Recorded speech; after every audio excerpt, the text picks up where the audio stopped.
Madam Chair, our next witness is Mr. Jim Jones. He's the Vice President at Dixie Industrial Finishing Company and comes to us from Tucker, Georgia. And he's testifying on behalf of the National Association of Surface Finishers. And I believe you got 100 employees in your company. And kind of the perfect example of what we're trying to find out today as far as the company goes and how you're affected. Thanks for being here. To sense head position information. Microphone, An accelerometer is like a digital Thank you, Madam Chair, Ranking Member Graves, committee members. It's a great pleasure to be here and an honor to be here to participate in this hearing.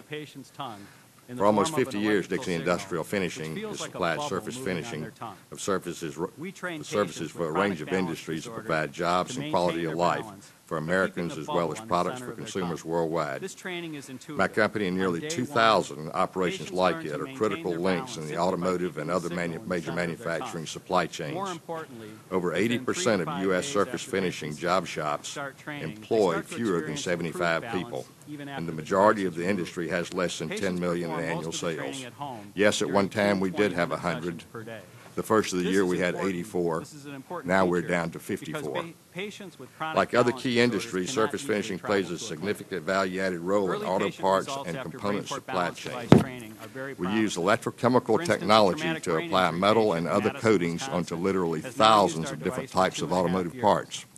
Our processes make the auto components that we finish look better, work better, and last longer. An estimated 20% of parts on automobiles require electroplating of metals or related coatings. Functional coatings give parts friction reduction, wear resistance, corrosion protection, conductivity, or other characteristics. Certain coatings are so critical that for a car, and for that matter, a jet or a spacecraft, can't work without them. In fact, one finishing company located in the Madam Chair's district provides surface finishing services for some of the most sophisticated components and equipment used by NASA and the Department of Defense. By volume, we estimate the automotive products account for nearly 50% of the total number of parts we service. The contribution of surface finishing to the broader manufacturing value chain has been estimated by some to approach $100 billion. The value added from the metal plating or related coatings is often higher than the value of the parts themselves. The impact of the U.S. automotive crisis and its ripple effect through the supplier base has been extremely painful for the finishing industry. Those shops that service automotive directly or through Tier 1 or Tier 2 suppliers are currently facing the worst downturn we have seen in our lifetimes. As manufacturers, our economic livelihood depends on the health of our automotive and industrial customers.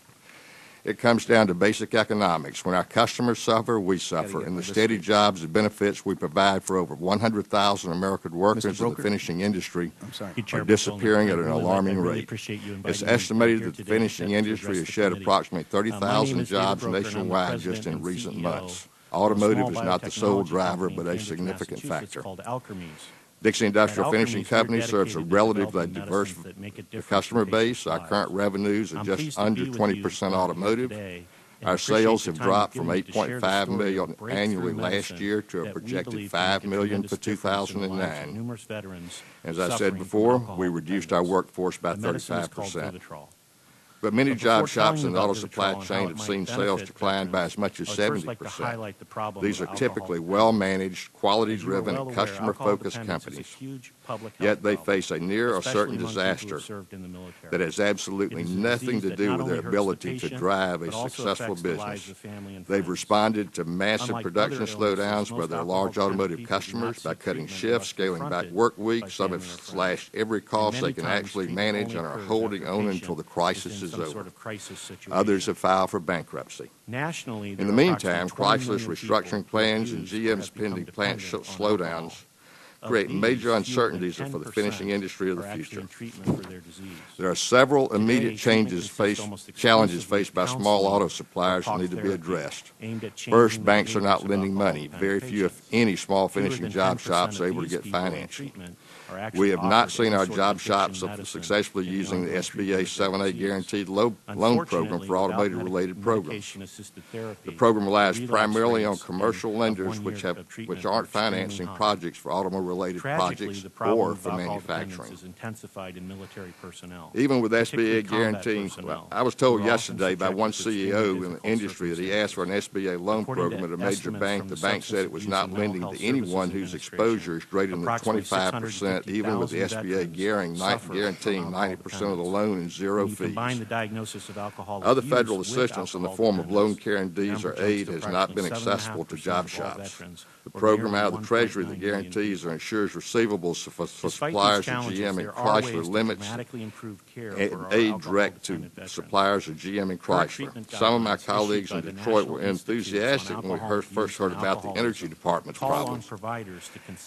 Associations outside counsel reviewed the eligibility criteria that will have hurdles to participate. We're not aware of any company in the finishing industry that is participating in the program. We've outlined a few recommendations in our written testimony that respond to the increasingly higher operating costs of the finishing industry, tax incentives for all manufacturers to invest in energy efficiency and environmental control, the problems that we face on the manufacturing front are repeated price concession demands from OEMs to the auto supply chain, the high structural costs of doing business in the U.S., offshoring to Asia and other low-cost countries, and unfair trade practices and currency manipulation by some of our trading partners.